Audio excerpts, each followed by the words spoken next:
Hi, thanks for joining me. My name is Liz and this is my movement channel, all things movement. There is strength training, high intensity interval training, yoga, self-myofascial release. So everything here that you need to get your body moving. So today I'm going to do a video on how to do a kettlebell swing. So they do appear in some of my high intensity interval training videos.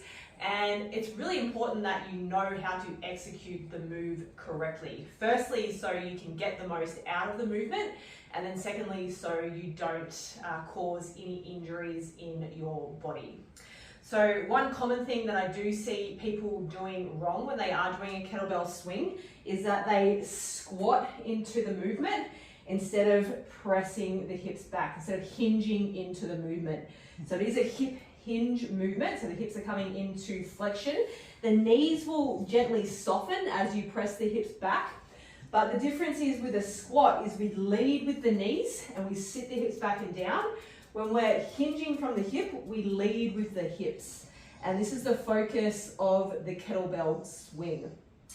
Second thing I see people doing wrong is using their arms to swing the kettlebell. So I'm just going to get a lighter kettlebell than that one.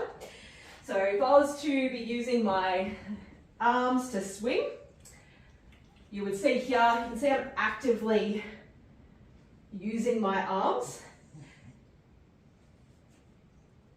And one way to think about the arms when you are doing a kettlebell swing is that they're along for the ride. So what I mean by that is, once we've grabbed hold of the kettlebell, and I'm going to show you how to correctly get into the position to grab hold of the kettlebell, you want to think about bringing your shoulders down your back, and that'll just bring the shoulder into place. We want to keep them in that movement, activates the upper back muscles, and then they stay in that position there.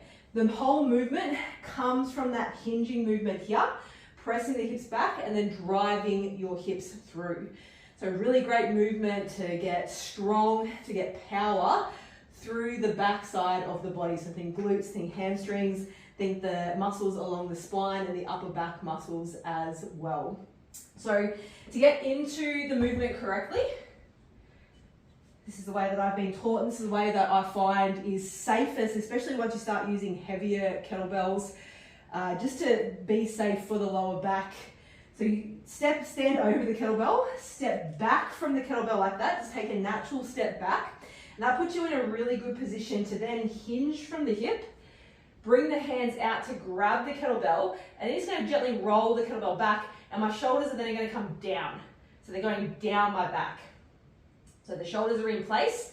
Lightly draw the belly button in. You can see here, nice long flat back. The kettlebell then swings through.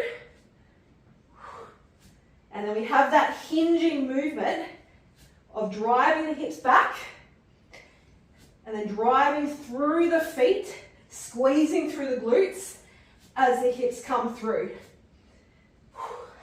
And you'll see the kettlebell naturally starts to create this kind of pendulum movement.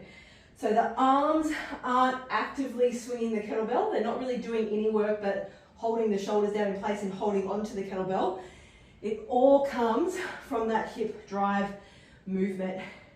So the reason I like to step back, again, hinging from the movement, you can brace, you can lock everything into place, and then you can start the swing from there, because that's the first position. We swing it back and then we swing it up. So I'm just doing the Russian kettlebell swing. I don't do the American ones, not for any particular reason, I just don't do them. So we are teaching the Russian one today.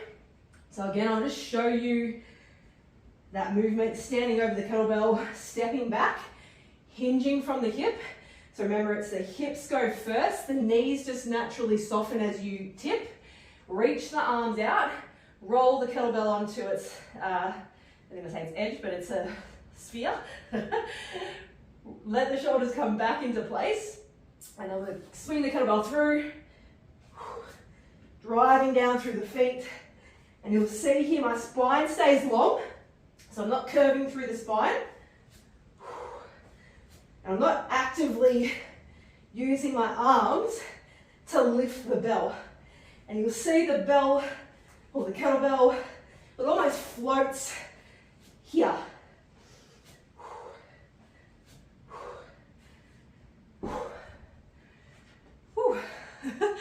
Gets the heart rate up. It also works the core. Fantastic for getting activation of your glutes, building power, building strength.